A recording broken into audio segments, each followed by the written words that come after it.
हर खबर पर होगी आपकी पकड़।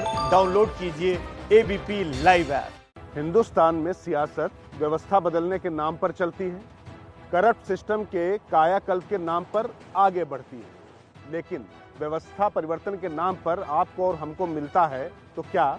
एक नई सरकार और कुछ नए चेहरे। लेकिन ना ही निजाम की कारगुजारियां बदलती हैं और ना ही उसके चेहरों की व्यवस्था को कलंकित कर देने की आदत। आज राज की बात में आपको हम इसी व्यवस्था को कलंकित कर देने की अधिकारियों की आदत के बारे में बताएंगे, जिसके बारे में आपने सुना तो होगा लेकिन देखा तो नहीं होगा। और जब आप इस रिपोर्ट को देखेंगे तो आपकी समझ में आएगा कि वहां पर वो ब्यूरोक्रेसी जिस पर सरकार और आप भरोसा करते हैं, वहां व्यवस्था के नगीने नहीं लेकिन धृतराष्ट्र बैठे हुए हैं।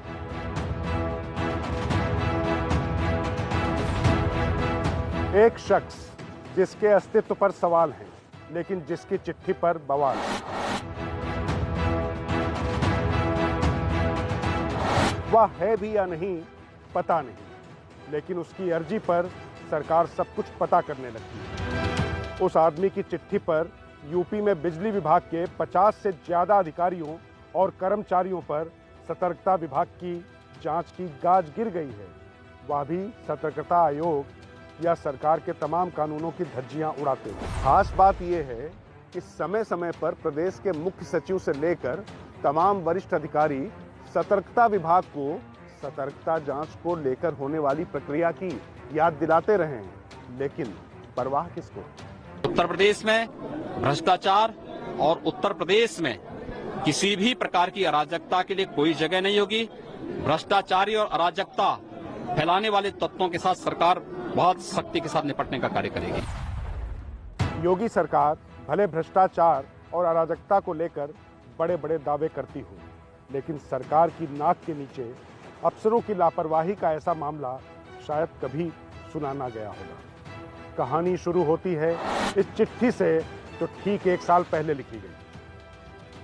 30 दिसंबर 2019 को उत्तर प्रदेश के मुख्यमंत्री योगी आदित्यनाथ को लिखी गई इस चिट्ठी में यूपीपीसीएल के पूर्व एमडी एपी मिश्रा और उनके सहयोगियों की काली करतूत का चिट्ठा खोलने का दावा किया गया।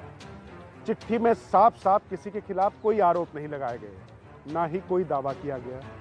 इससे पहले 17 दिसंबर को भेजी गई चिट्ठी में भी आरोप लगाया गया कि एपी मिश्रा के विभाग के 10-15 अफसर विभाग का दोहन करने और भ्रष्टाचार करने में लगे। अब जरा इस चिट्ठी भेजने वाले की पहचान और प्रोफाइल पर गौर कीजिए, क्योंकि इसी पहचान के साथ जुड़ी है हमारी आज की राज की बात। लेटर पैड है हिंदू युवा वाहिनी का और भेजने वाले का नाम है विक्रम सिंह सैनी, महामंत्री हैदरगढ़ बाराबंकी। मतलब कि सीएम को चिट्ठी लिखने वाला व्यक्ति सीएम की हिंदू युवा वाहिनी का खुद को महामंत्री बता रहा है।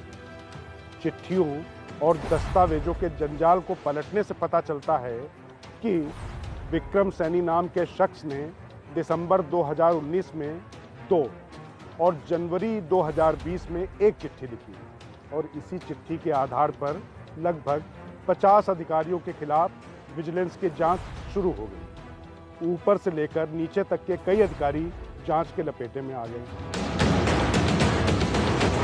राज की बात यह है कि इन्हीं अधिकारियों के सामने सवालों के सिलसिले खड़े कर दिए गए हैं।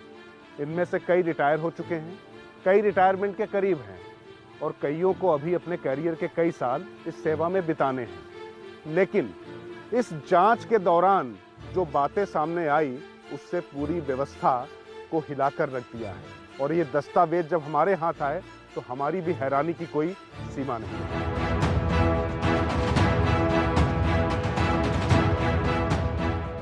राज की बात यह है कि जिन चिट्ठियों के आधार पर आनन फानन में अधिकारियों के खिलाफ जांच बिठाई गई, उसमें ये जानने की कोशिश भी पहले नहीं हुई कि जिसने शिकायत की है उसने अपनी सही पहचान बताई भी है या नहीं।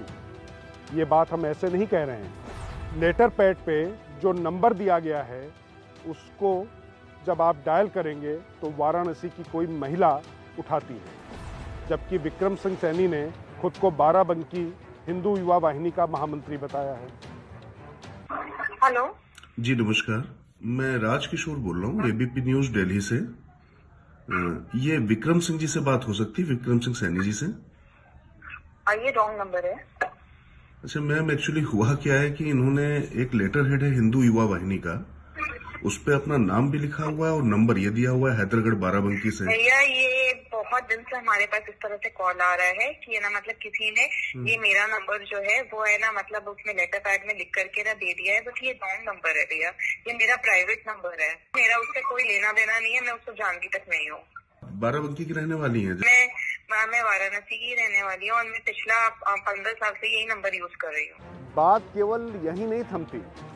विक्रम सिंह सैनी नाम के इस व्यक्ति का जो मोबाइल नंबर लेटर पैड पे था वो तो गलत निकला ही, बाद में जो दस्तावेज सामने आए तो उसमें यह भी पता चला कि हिंदू युवा वाहिनी में इस नाम का कोई व्यक्ति ही नहीं है।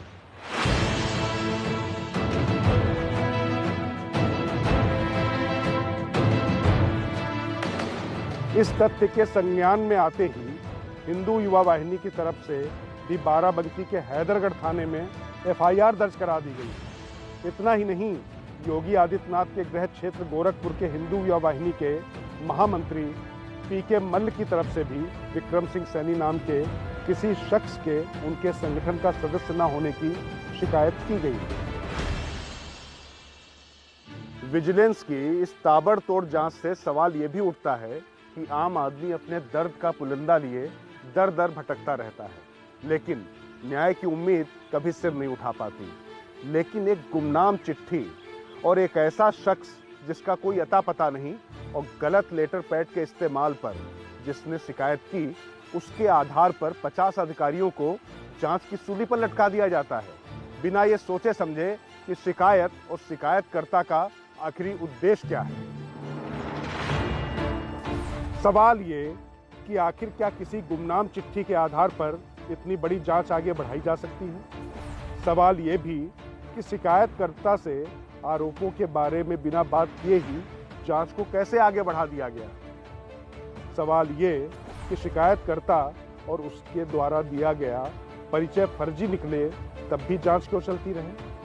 वैसे यहाँ ये बताना जरूरी है कि सरकारी प्रक्रिया के मुताबिक इस तरह से अधिकारियों के खिलाफ जांच नहीं बैठाई जा सकती है। इसको लेकर समय समय पर उत्तर प्रदेश सरकार के तमाम सचिव और मौजूदा मुख्य सचिव अनूप चंद पांडे ने भी पत्र लिखा और 1997 के जारी उस प्रपत्र का उल्लेख कर सबको ताकीद की कि इसके नियमों का पालन किया जाए। इसके तहत ये जरूरी है कि शिकायत पहले तो किसी विशेष योजना या काम को लेकर धांधली की होनी चाहिए, साथ ही शिकायतकर्ता से साक्ष्य मांगकर उनसे हलफनामा भी लिया जाना चाहिए, फिर जांच बिठाई जानी चाहिए। साथ ही शिकायतकर्ता का मंतव्य और उसकी विश्वसनीयता संदिग्ध नहीं होनी चाहिए।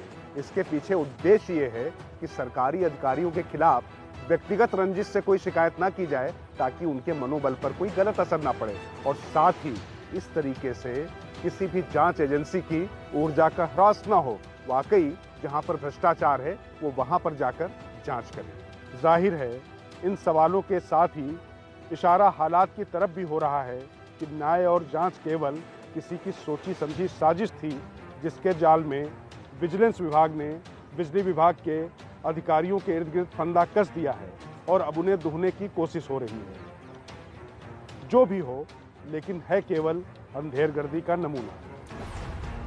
चिट्ठी के फेर में फंसे तो अधिकारियों पर शिकंजा कसा गया। अब चिट्ठी का सच सामने आया तो चिट्ठी लिखने वालों पर शिकंजा कसने की तैयारी हो रही है।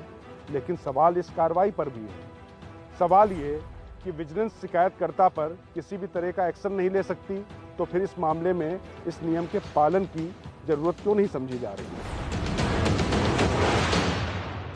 सवाल वही है जो इस खबर की शुरुआत में मैंने उठाया था। क्या सरकार का बदलना महज कुछ चेहरों का बदलना होता है? व्यवस्था वही रहती है? व्यवस्था परिवर्तन नाम की कोई चिड़िया होती ही नहीं है, क्योंकि वाकई अगर व्यवस्था की मनमानी और प्रशासनिक तंत्र इस तरीके से ना कर रहा होता तो इतने बड़े राज की बात आपको बताने की नौबत कभी ना आती।